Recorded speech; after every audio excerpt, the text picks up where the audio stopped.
여러분 오늘 벌써 12주차를 맞아서 이제 앞으로 강의가 2주만 남아 있습니다. 이번 주 이걸 하고 나면 그래서 미리 좀 예고를 하자면 다음 주 13주차에는 마지막 강의 종강에 해당하는 14주차의 내용을 함께 녹화해서 각각 두 주에 해당하는 것들을 다음 주에는 미리 공개를 합니다. 그래서 13주차에 클릭을 하면은 그 강의 내용을 클릭하면은 이제 도어에서 13주차 강의를 볼 수 있고, 또 14주차로 내려가서 그 항목에 클릭을 하면 14주차 강의도 여러분이 미리 볼 수도 있게 13주차에 미리 14주차의 마지막 강의도 볼 수 있도록 이렇게 여러분에게 편의를 제공하려고 합니다.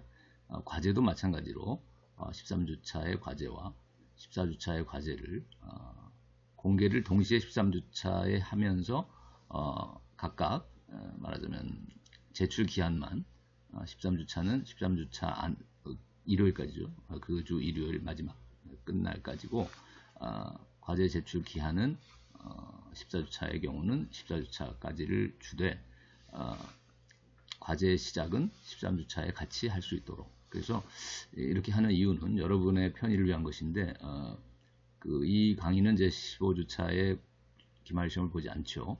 하지만은 미리 공개한 것처럼 그렇지만은 다른 과목들은 이제 기말고사를 대부분 또 볼 경우가 많아서 그걸 준비하기 위해서는 아무래도 14주차에 부담이 많죠. 다른 과목들에 대한 과제도 있고 또 시험 준비, 기말시험 준비도 있고 해서 모든 것들이 함께 몰려서 14주차에 여러분이 스트레스를 많이 받게 됩니다. 그래서 통상적으로 그런 것을 제가 감안해서 여러분의 편의를 위해서 또 여러분의 스트레스를 줄여주기 위해서 13주차에 미리 좀 이제 여러분이 주말쯤에 좀 힘들더라도 미리 14주차에 공부도 하고 과제도 제출한다면 이 과목의 경우는 적어도 13주차 주말까지 해서 여러분이 완결을 지을 수 있고, 그렇게 된다면 이제 부담이 이제 주는 것이죠. 14주차에는 이 과목에 관해서는 적어도 여러분이 스트레스를 받지 전혀 않게 되고 다른 과목들에 올인해서 기말 시험과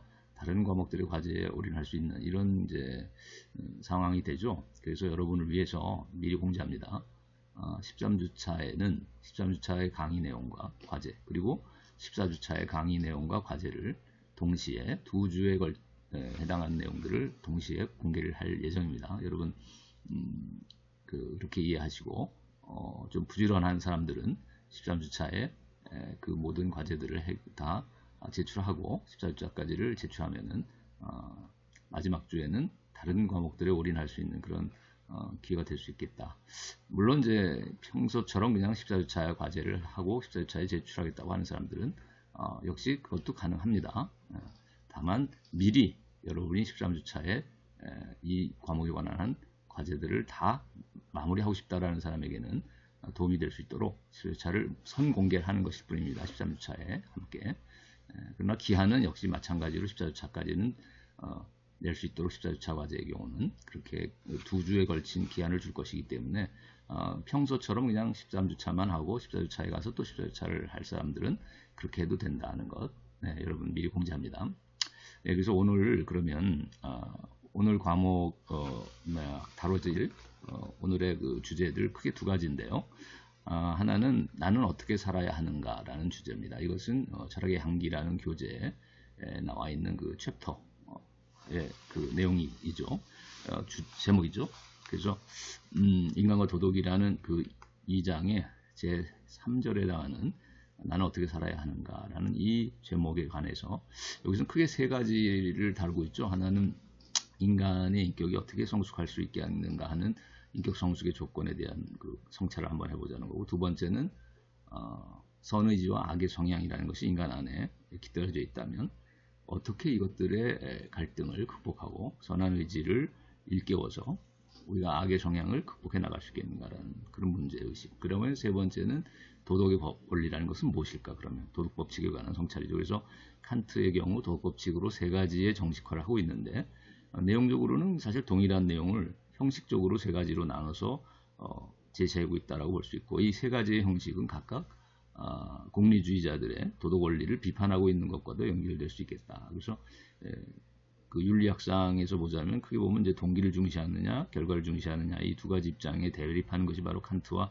공리주의라고 했죠. 그래서 이 동기를 중시하는 칸트가 어떻게 해서 결과를 중시하는 공리주의자들을 비판하고 있는가 하는 것과도 관련되는 것이 바로 칸트의 도덕 법칙의 세 가지 정식화입니다. 그래서 이런 문제들을 다루고 있고, 그 다음에는 크게 이제 두 번째 주제는 그 철학의 역사와 관련되는 것이고 근대 철학에 관한 것이죠. 이번에는 그래서 계몽주의와 낭만주의에 대한 서로 대립하는 사조, 근대를 대표하는 사조죠. 계몽주의 사상하고 시대적인 의미에서의 계몽주의입니다. 여기서 말하는 것은.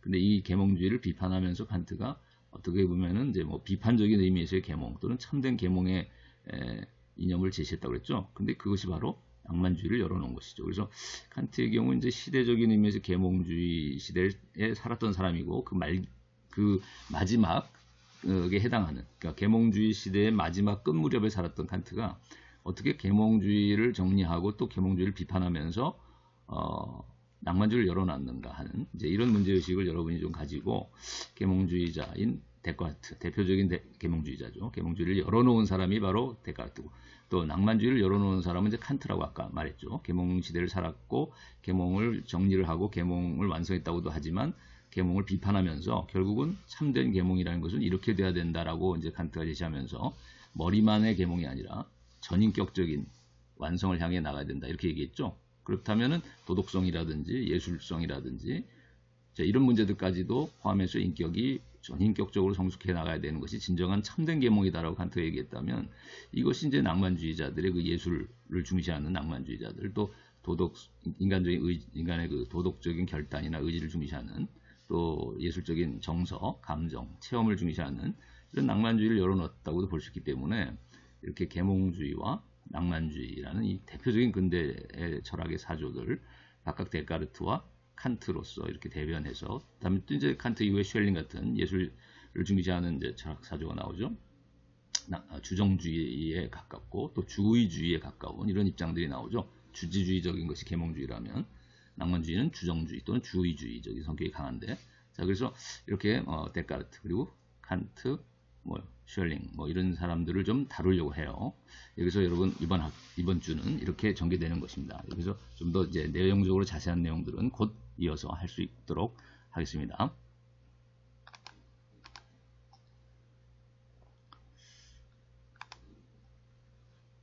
반갑습니다.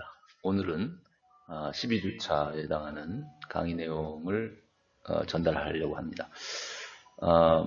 미리 공지사항을 통해서 확인한 학생들도 있겠지만은 이제 기말 시험이 3주 남았기 때문에 일정에 관해서 그리고 성적평가 기준에 대해서는 공지사항에 올려놨으니까 여러분이 참조해 주시기 바랍니다.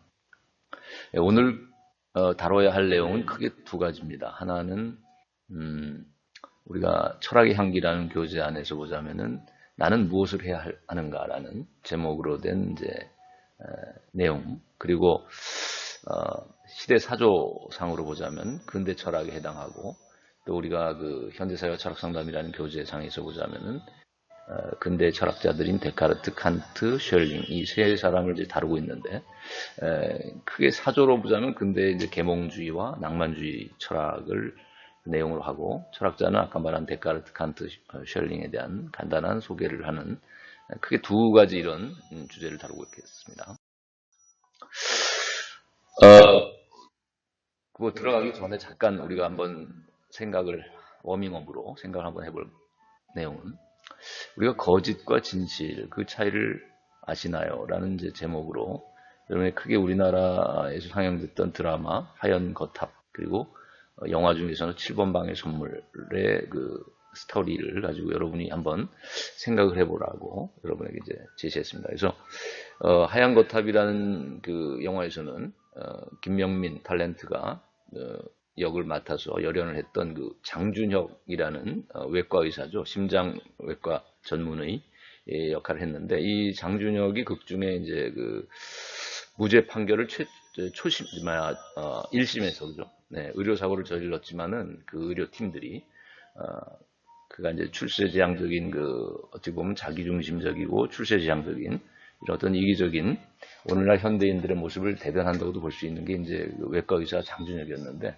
그가 제주도에 이제 학회에 참가해서 거기서 또 자신의 어떤 학자로서 또 의사로서의 세계적 명성을 높이기 위한 이제 그 자신의 이익을 위해서 제주도 학회에 참석한 사이에 이제 일어난 자기가 맡았던 환자가 의식불명 상태로 되고, 그러면서 급하게 레지던트라든가 자기 팀들에게 이제 지시를 하죠. 전화로 사고를 보고하자 알아서 처리하라고, 수술을 하라고. 그래서 그랬는데 이제 의료 사고가 일어났고 결국 이제 환자는 죽었단 말이죠. 그러자 이제 그 환자의 보호자가 된 가족들이 소송을 제기해서, 이제 첫 번째 재판에서는 1심에서는 스스로가 가가지고 이제 전문의로서의 소견을 브리핑하면서 이제 뭐 차트를 가지고서 설명을 하고 또 그걸 통해서 통계 자료를 가지고서 이것은 자기가 수술했더라도 죽을 수밖에 없는 그런 자연사에 해당한다라고 이제 결론을 지었고,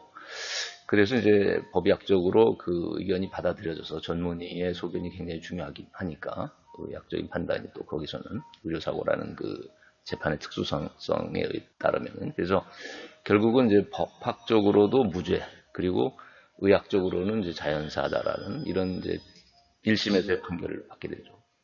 그런데 그것이 과연 진실이냐? 그러니까 우리가 사회과학적으로 법학에 있어서 무죄 판결이 1심에서 났지만 또 의학적으로 자연과학적으로는 자연사라고 입증을 했다고는 했지만, 에도 불구하고 우리는 여전히 그것이 그 내면의 진실을 가린 것은 아닐까라는 의심을 해볼 수 있다는 거죠. 또 우리가 7번 방의 전물에서는 이제 용구가 억울하게 그 누명을 써서 그 소녀죠, 그 유치원생인가요? 그 소녀의 살인에 어떻게 보면 사실은 이제 사고사라고 봐야 되겠죠. 날라온 벽돌에 맞아서 죽었다고도 볼 수 있는 그 사건의 그 근처에 있었고, 또 그의 그 여러 가지 정황상의 증거 자료에서는 불리한 상황이어서 결국은 판결이, 이거 최종 판결까지도 유죄 판결을 받고 용구는 이제 결국은 그 사형 선고를 받게 되는 것인데, 자, 이것은 과연 진실인가? 자, 그것은 이제 그 딸인 그 여기 지금 배우가 열연을 했는데, 그래서 결국 이제 나중에 인권 변호사로 성장했다라는 이제 스토리가 전개되는데, 아무튼 아버지의 억울한 죽음.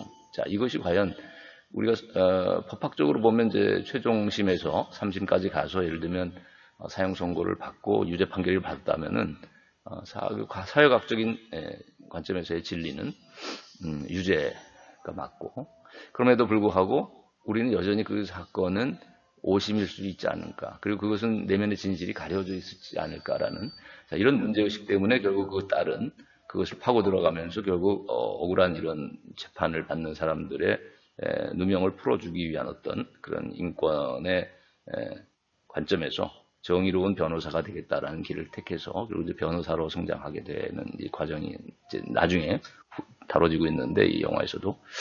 자, 그래서 우리가 이 장준혁의 무죄 판결과 여기 저 7번 방의 선물에서는 용구의 유죄 판결이라고 하는 정반대의 판결이지만, 한쪽은 무죄, 한쪽은 유죄지만 둘 다 사실은 그 거짓된 그 내면의 진실이 가리워진 은폐된 거짓된 모습일 수도 있지 않겠는가.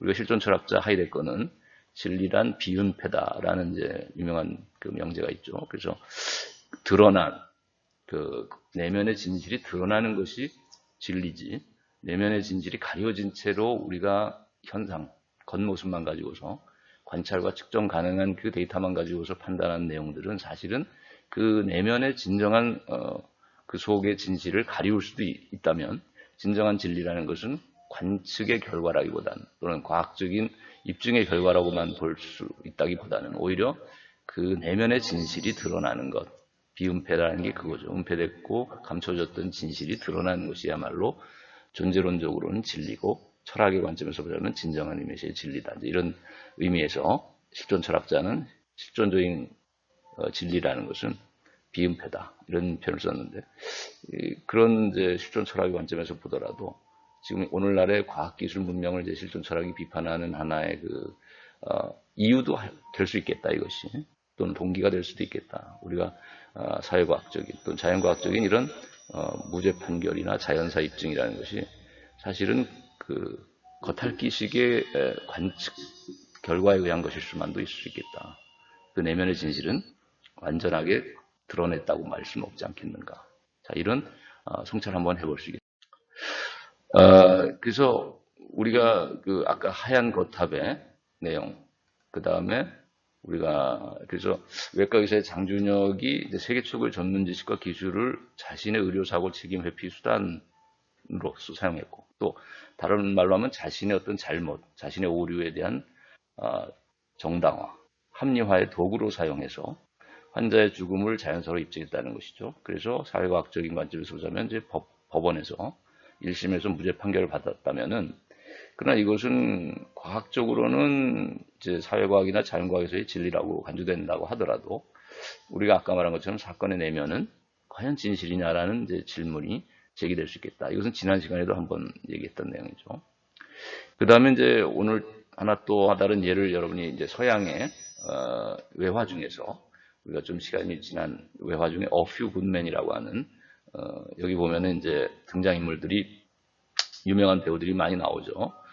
잭 니콜슨이 이제 제셉 대령으로 나오고, 그 다음에 우리가 여기 데미 무어가 이제 중령으로 나온 소령인가 중령인가, 네, 지금 계급이 왔다 갔다 합니다만, 네, 데미 무어가 이제 그런 법무 관련된 장교로 나오고, 그 다음에 아주 신임 하버드 법대를 졸업한 신임 이제 말하자면 법무관으로 임관한 중위로 나오는 이제 말하자면은 거기서 탐 크루즈죠. 젊은 시절에 탐 크루즈와 이제 데미 무어가 나오는 이제 이 어피굿맨이라는 영화를 보게 되면은, 여기서 이제 제셉 대령이 이제 말하자면은 모든 사람이 감당하기 어려운 이제 진실이라는 것을 숨기고, 왜냐하면 자기가 출세지향적인 또 야심을 가졌던 이 대령은 스타로서, 그러니까 소장이죠. 장군으로서 별을 달기 위한 이제 그런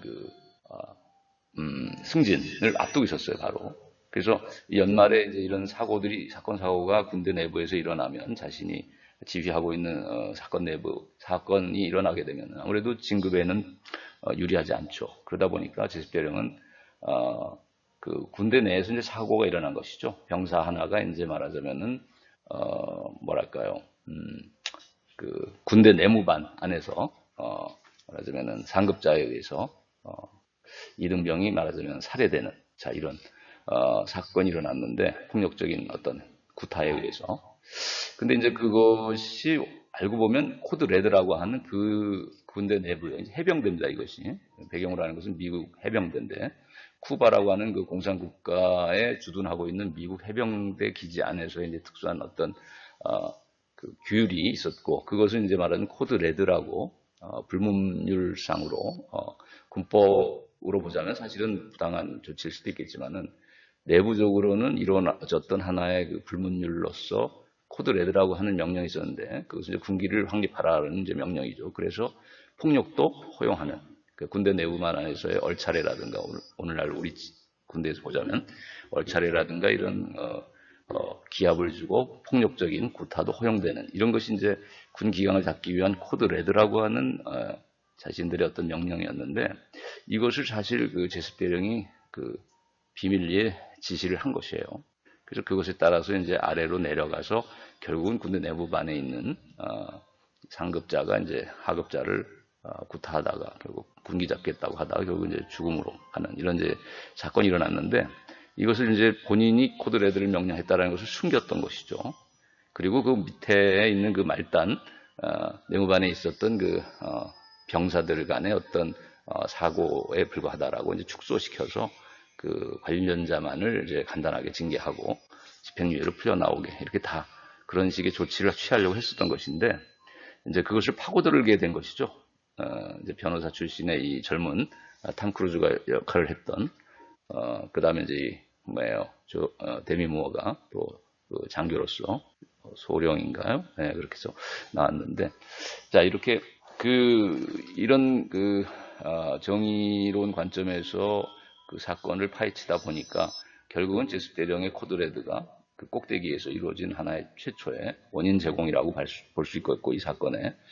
그래서 이제 그것을 파헤쳐 나가는 과정에서 최종 판결을 앞두고 마지막 이제 증인으로서 이제 제습 대령이 그 법정에 섰을 때, 만일 자기가 이 코드레드를 지시했다라는 것을 발설하지만 않았다면은, 그게 이제 진실이지만 모든 사건의 궁극적인 진실인데, 그것을 발설하지만 않았다면은 자신은 이제 승진돼서 별을 달게 되고, 스타 장군으로서 이제 장성으로서의 어떤 자신의 명예나 권력이나 자신의 이익을 추구해 나가려는 자신의 그 삶의 목표와 적합한 그런 판결을 받았을 수 있겠지만은, 마지막에는 이제 진실을 말했던 것이죠. 근데 그것은 이제 뭐 자기가 의도적으로 그렇게 하고 싶어서 했다기보다는, 이제 탐 크루즈의 어떤 말하자면 그 변호사로서의 어떤 재능이 거기서 발휘돼서, 날카롭게, 그 사람의 어떤 자존심을, 상처를 주는 이제 발언을 통해서, 자기가 했다라는 것을 오히려, 드러내고야 말게 되는 이제 이런 그 영화인데, 만일 그 자신이 코드레드를 명했다라는 것을 법정에서 진술하지 않았다면 처벌받지 않고 장성이 되고 스타가 되고 장군으로 승진해서 소장이 돼서 결국 자신의 그 이익을 쟁취할 수 있었겠지만은, 그렇지만은 이제 그렇다 하더라도 만일 그가 무사히 아무 말도 하지 않고 나와서 그렇게 승진을 하고 장성이 돼서 별을 땄다고 해도, 그러나 그 사건의 진실이라는 것은 자신의 이제 그 동기였던, 예를 들면 육군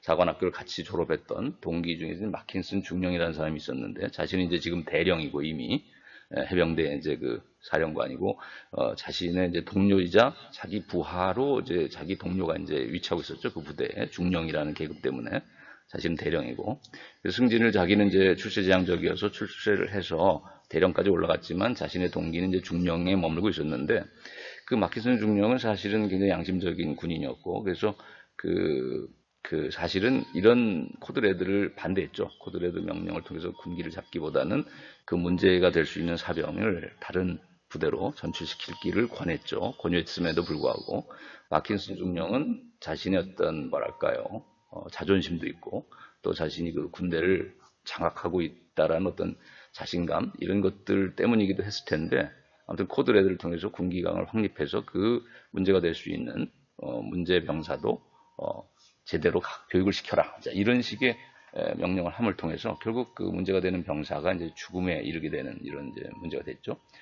그래서 여기에 대한 양심의 가책을 사실은 그 제셉 대령이라는 최종 명령권자가 느껴야 되는데도 불구하고, 더욱더 가책을 느꼈던 것은 그 동료였던 중령이었죠. 그래서 마킨슨 중령은 동기였던 마킨슨이 오히려 이제 수사 과정에서 어떤 힌트를 제시하고, 이제 코드레드를 사실은 대령이 했다라는 것을 내부 고발을 했지만, 또 자신의 같은 동기로서의 동기애나 여러 가지 문제로 인해서 마음에 또 부담을 느껴서 자살하고 말죠. 마킨슨 중령이. 그래서 이렇게 만일 그 고백을 하지 않았다 하더라도, 마킨슨 중령이든 또 제셉 대령이든 이 사람들 둘이 고백을 하지 않고 자백을 하지 않았다면은 사실은 묻힐 수밖에 없는 사건이죠. 은폐되고 말 사건이죠. 군대 내부 안에 어떤 이런 비리가. 그럼에도 불구하고 그렇게 은폐됐다 하더라도 그것은 도덕적인 어떤 그 개인의 내면 안에 은폐되어 있었을 것이고, 따라서 법정에서는 무죄로 하는 판결이 나왔다 하더라도 그것은 사태의 진실, 그 사태 그 자체의 진실의 내면의 그 진실과는 다를 수가 있지 않겠는가라는 질문을 할 수 있다는 것이죠.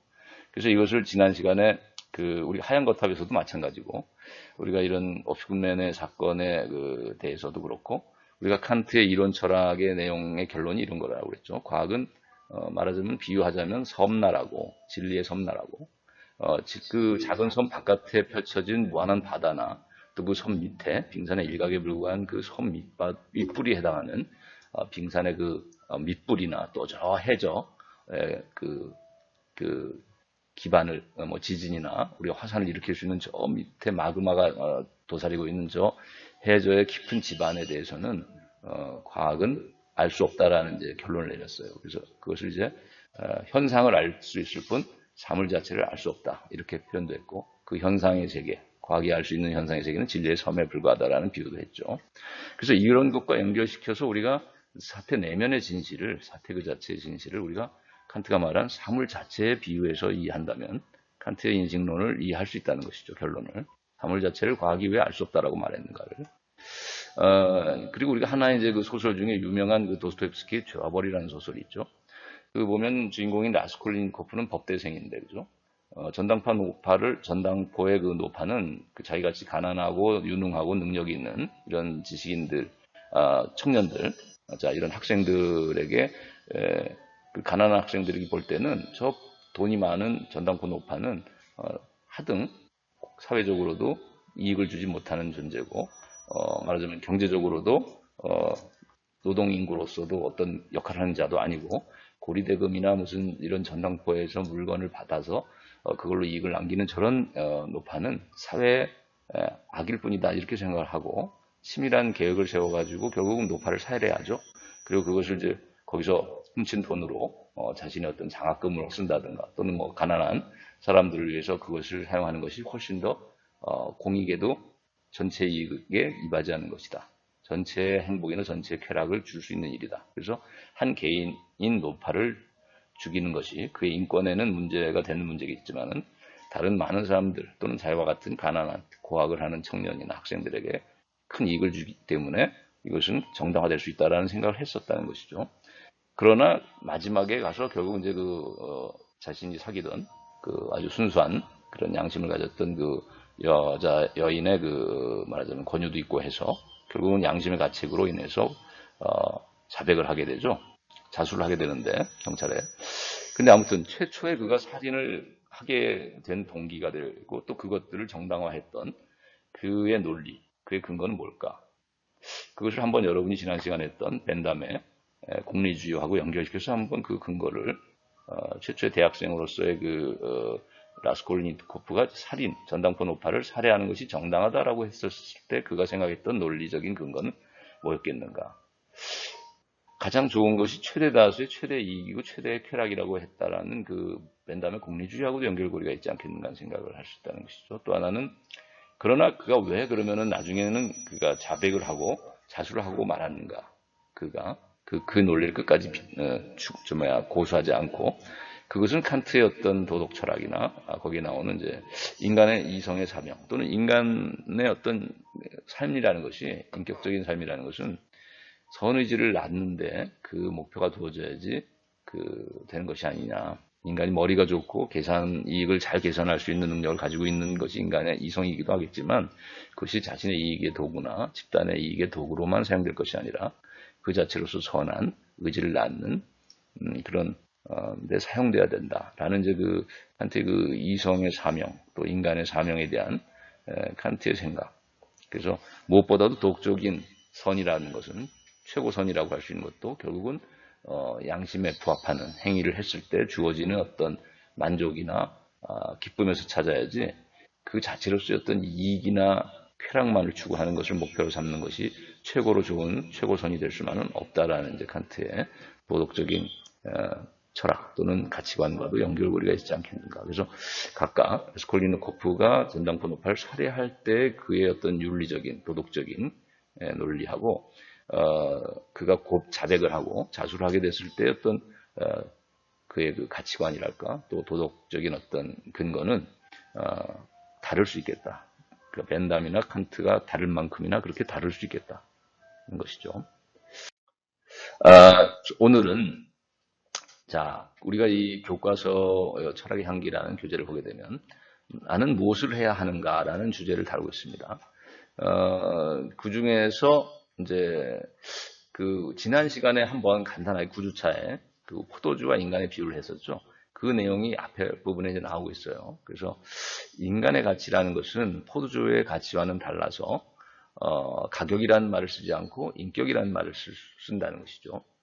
그래서 존엄한 가치를 갖고 대체 불가능한 가격 가치라는 것은 다 대체 가능한 것이라는 거죠. 다른 것에 비해서. 우리가 포도주가 이게 15,000원짜리 포도주다라고 한다면 같은 가격의 등가에 다른 포도주로서 얼마든지 대체할 수 있다는 것이에요. 그러나 인간의 인격이라는 것은 존엄한 것이고 이것은 고유한 것이기 때문에 다른 어떤 것에 의해서도 대체 불가하는 것이다라는 거예요. 예를 들면 우리가 뭐 소크라테스라는 사람의 인격을 다른 어떤 사람에 의해서 대체할 수 있는 것이 아니고, 우리가 사랑하는 어떤 사람이 있다면 그 사람이 죽었을 때 그 사람을 대신할 수 있는 정말 동일한 사람이라는 것은 존재할 수 없다는 것이죠.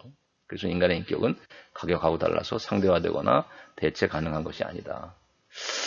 그렇다면은 포도주의 가격을 결정하는 것은 맛과 향이고, 또 인간의 그러면 인격이나 인품을 결정하는 것도 내면의 품격과 향기다라고 한다면, 포도주의 맛과 향을 결정하는 요인은 우리가 숙성이라고 얘기했죠. 그러나 인간의 이런 향기, 인간 인품의 향기를 결정하는 것은 성숙이다라는 말을 썼어요. 그죠? 근데 포도주의 숙성을 결정하는 것은 가장 중요한 요소가 이제 시간이라고 그랬죠.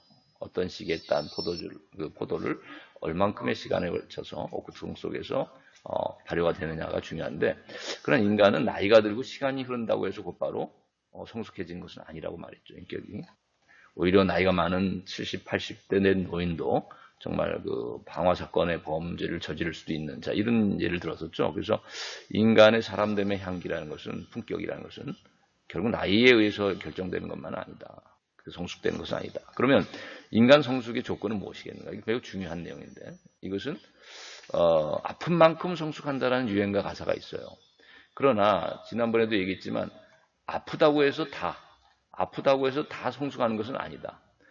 오히려 그것은 이런 시련이나 고난이나 역경이라는 아픔을 겪었을 때, 파도를 만났을 때 그 아픔을 못 견디고 자살한다든가, 그래서 자살해버린다든가, 또는 삐딱한 우리가 그 정말 비행 청소년으로 전락해서 불의한 세상하고 타협해서 약삭 빠르고 또 악랄한 또 범죄를 저지르기도 하고 악에 물든 삶을 산다면, 그것은 결코 타락이라는 말을 쓰는 것이지, 거기다 우리가 이것을 성숙이다라는 말을 쓰는 게 아니죠. 그건 변질됐다라고 말하는 것이죠. 인간다운 삶으로부터.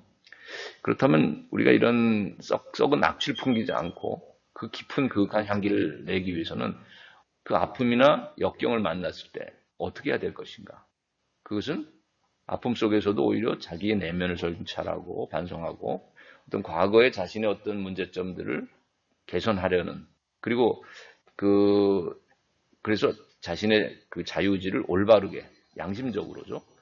양심적으로 올바르게 사용하려는 결단에서부터 온다는 것이죠. 이 성숙은. 그러니까 얼마나 그가 양심적인 결단을 그 고비고비마다, 어려움을 만났을 때마다 그가 얼만큼 양심적으로 결단해서 극복해 나갔을까.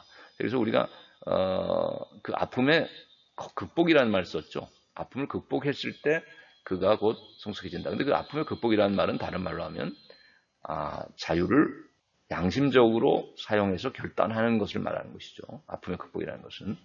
그래서 이것을 이제 뭐 하이데거나 이런 실존 철학적인 관점에서 보자면 양심의 부름에 응답하는 결단이다라고 얘기할 수 있을 것이고, 성숙의 관건은.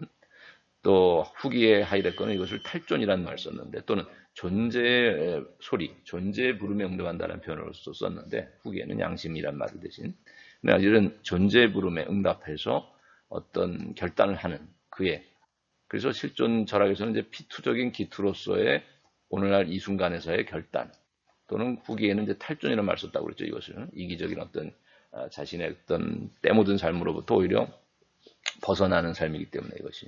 그래서 존재의 목소리에, 존재에 응답하는, 존재의 소리에 부르며 응답하는 삶. 이걸 이제 후기에는 탈존이라고 그랬고, 초기에는 양심의 소리에 따르는, 양심의 부름에 응답하는 이제 결단이라는 표현을 썼다, 이렇게 얘기했어요. 자, 그 다음에 이제 인간 행위의 동기에 관한 얘기를 오늘은 그래서 이제 하겠는데, 인간 행위의 동기를 크게 둘로 나눠서 보자면 외적인 것, 외면적인 것하고 이제 내면적인 것으로 나눠보자. 그래서 우리가 외면적인 동기 가지고 접근하는 것이 이제 현실적이긴 하죠. 왜냐하면 우리가 동기라는 것이 대부분 경험을 통해서 어떤 자극을 받았을 때 우리가 행위를 하게 되는데, 이런 경험적인 자극에 의해서 주어지는 동기들은 다 외적인 것이죠. 예를 들면 뭐 우리가 고기의 냄새를 맡고 어떤 행동을 한다든가, 고기를 먹든 말든, 또 빵 냄새를 맡았을 때 우리가 어떤 행동을 하게 되는, 이것들이 이제 행위의 동기가 되겠는데, 예를 들면 동물을 하나 예를 들자면은, 동물은 이런 외부적인 고기 냄새나 빵 냄새 같은 자극에 굴복할 수밖에 없다. 불가피하게 강제된다. 그래서 이것이 이제 본능에 따른다라는 말을 쓰는 것이죠. 본능에 구속된다. 본능적인 것이고, 그러니까 동물의 경우는 고기 냄새나 빵 냄새는 그가 굴복할 수밖에 없는 어떤 본능적인 욕구를 가지고 있고 거기에 따라서 서슴없이 망설임 없이 먹게 된다는 것이죠. 이것은 이제 이 본능에 구속된 삶을 살게 되는 것이고 이런 행동에 대해서는 그러나 우리가 도덕적 가치를 얘기할 수 없다. 그러니까 도덕적으로 악하니 선하니 하는 말을 할 수 없다는 것이죠. 이런 동물적인 거의 뭐 기계적인 우리가 조건 반사처럼 그러니까 무릎을 치면은 이게 뭐예요? 발이 위로 올라가는 이런 것처럼 마치 배고픈 그 동물에게 고기 냄새를 맡게 했을 때는 빵을 냄새를 맡게 했을 때는 그가 불가피하게 거기에 구속돼서 먹는 것이죠. 여기에 대해서 도덕적인 가치 평가를 할 수 없다는 것이죠. 그러나 인간의 경우는 다르다. 자, 인간은 장발장의 예를 들면 그가 이제 빵 냄새를 맡고 배고플 때 그 쇼윈도에 있던 빵을 훔쳤던 것이죠. 그래서 그가 이제 그 억울한 감옥살이를 했다고 자신은 얘기하지만 그럼에도 불구하고 우리가 이러한 행위에 대해서는 비난할 수 있는 것인데 왜 비난할 수 있냐면 인간은 두 가지 양가적인 측면이 있다는 거예요. 하나는 인간도 동물적인 측면이 있기 때문에 불가피한 강제로서의 그 강제되는 측면이 있다는 거예요. 이런 그 빵 냄새에 내가 본능적으로는 불가피하게 강제된다는 거예요. 먹을 수밖에 없는 강제 필요성을 느낀다는 것이죠. 그럼에도 불구하고 인간은 이런 빵 냄새나 고기 냄새를 그냥 자극이라는 말만 쓰는 게 아니라 이것을 유혹이라는 말로 유혹이라는 것으로 이해한다는 거죠. 유혹이라는 것으로 느낀다. 그 얘기는 뭐냐면 이런 자극을 받을 때 그 유혹을 느낀다는 얘기는 뭐냐면 이중적인 의미를 갖는데 하나는 이렇게 본능적으로는 강제되는 것이지만 또한 인간은 자유의지가 있기 때문에 이런 불가항력적인 본능적 끌림에도 불구하고가 가능할 수 있다는 거예요. 이 유혹에서는 에도 불구하고 그는 선택할 수 있다는 거예요. 내가 본능적으로는 피할 수 없는 그 끌림을 느끼지만 에도 불구하고 자유가 있기 때문에 에도 불구하고라는 의미가 이제 우리 인간에게서는 중요한데 이 에도 불구하고 그는 그런 필연성을 극복할 수 있는 그래서 그것을 먹지 않을 수도 있고 또는 먹을 수도 있고 먹지 않을 수 있는 이 선택을 할 수 있는 이 여지가 남는다는 거예요. 그래서 이것이 어떻게 보면 행동주의 심리학에 대한 비판일 수가 있겠다.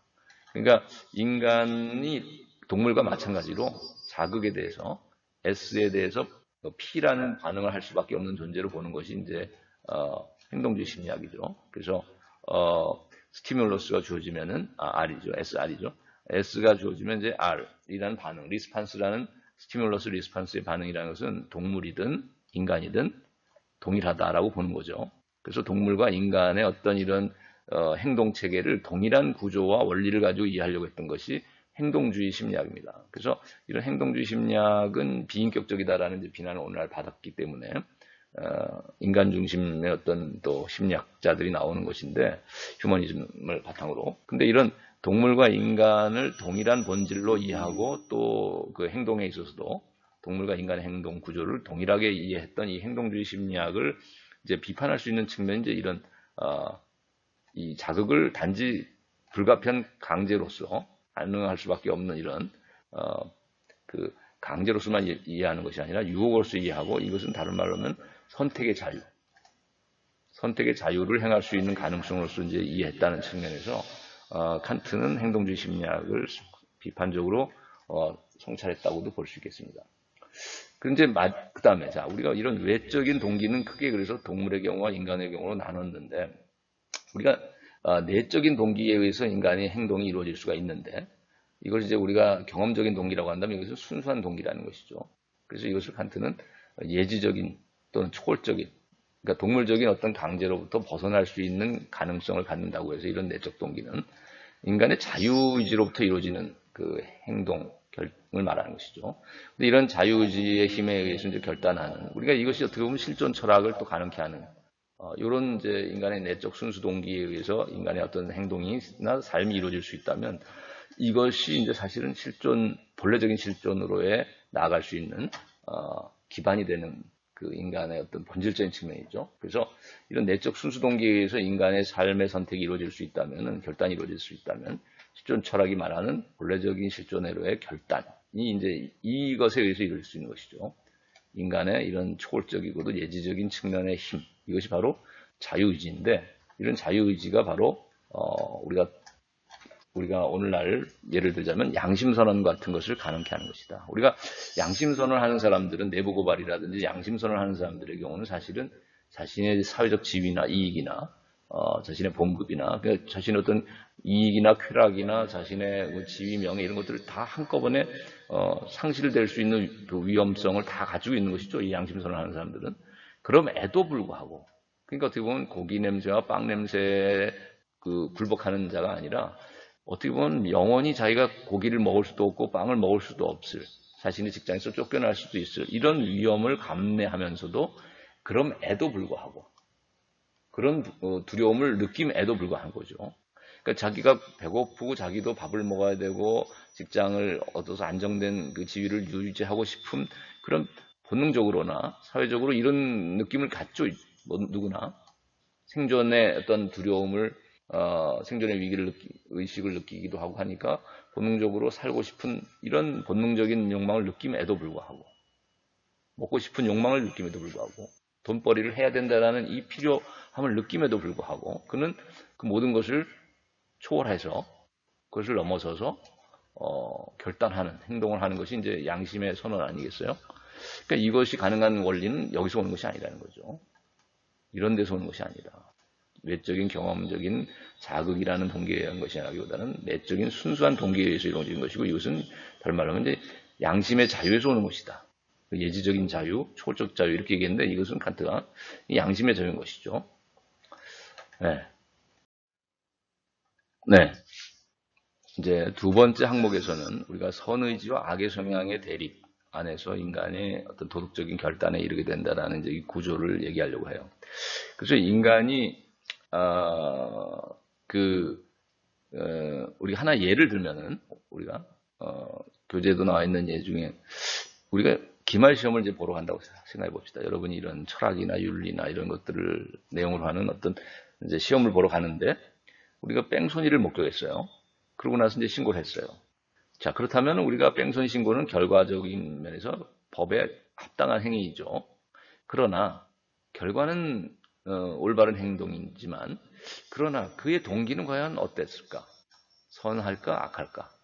자, 우리가 동기가 선했을 경우에 예를 들면은 그 칸트의 어떤 도덕 원리에 따른 이제 삶이었을 그 행동이었다면 그의 결단이 도덕적이고 양심적이었다면 당연히 선한 것이었겠죠. 그 행위도 동기도. 근데 우리가 동기가 선하다라는 얘기는 다른 말하면은 그 우리가 도덕의 원리